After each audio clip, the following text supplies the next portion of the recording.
Hi friends, എല്ലാവർക്കും പുതിയൊരു വീഡിയോയിലേക്ക് സ്വാഗതം. അപ്പോൾ ഇന്ന് ഞാൻ കാണിക്കാൻ പോകുന്നത് പടവളങ്ങ വിളയെടുപ്പാണ്. അതെന്ന് വെച്ചാൽ ഇത് നമ്മൾ പഠിപ്പിച്ച പടവളങ്ങയാണ് കേട്ടോ. ഇതിന് മുന്നേയും ഞാൻ പടവളങ്ങ പിടിച്ച് അത് പറിക്കുന്നതും അത് പിടിച്ചതിൻ്റെ ഓരോ ഇതൊക്കെ ആയിട്ട് ഞാൻ വീഡിയോ ഇട്ടിട്ടുണ്ടായിരുന്നു.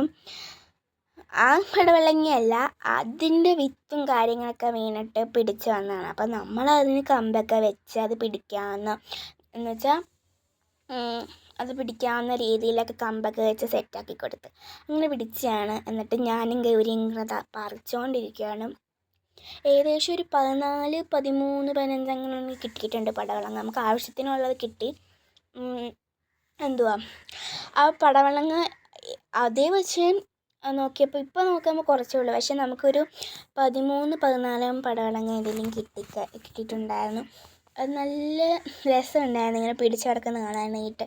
ഇത്രയും പടവളങ്ങയൊക്കെ പിടിക്കുമെന്നൊന്നും വിചാരിച്ചില്ല. പക്ഷേ ഞങ്ങളതങ്ങനെ വെച്ച് കൊടുത്തപ്പോൾ ഇത്രയും പിടിച്ച് ഞങ്ങളത് പറിച്ച് ഞാൻ ഓരോന്ന് പറിച്ച് ഗൗരിയുടെ കയ്യിൽ കൊടുക്കുകയാണ്. ഇങ്ങനെ ഗൗരി പിടിച്ചുകൊണ്ടിരിക്കുക. ഗൗരി പിടിക്കാമെന്ന് പറഞ്ഞ് മേടിച്ചെടുത്തുകൊണ്ട് പോയതാണ് കേട്ടോ.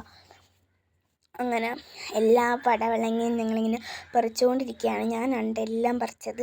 ആരെയും കൊണ്ട് പറിപ്പിക്കാൻ ഞാൻ സമ്മതിച്ചില്ല. ഞാൻ തന്നെ എല്ലാം പടവളങ്ങയും പറിച്ചു. പിന്നെ ഒരു 14 എണ്ണമെങ്കിലും കിട്ടിയിട്ടുണ്ട് കേട്ടോ. പക്ഷെ ഇത്രയും നന്നായിട്ട് ഇത് പിടിക്കുമെന്നൊന്നും വിചാരിച്ചിരുന്നില്ല.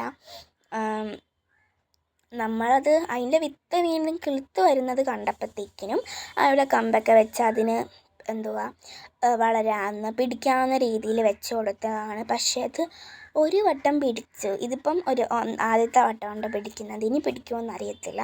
അപ്പം അത് ഒരുപാട് ദിവസം നമ്മൾ ഇട്ടതുമില്ല. പെട്ടെന്ന് തന്നെ നമ്മൾ എടുത്തു. കാരണം ഇനി ഇട്ടിട്ടുണ്ടെങ്കിൽ അത് ചീത്തയായിപ്പോവും. അപ്പം ഞങ്ങൾ പെട്ടെന്ന് തന്നെ അതങ്ങോട്ട് എടുത്തു.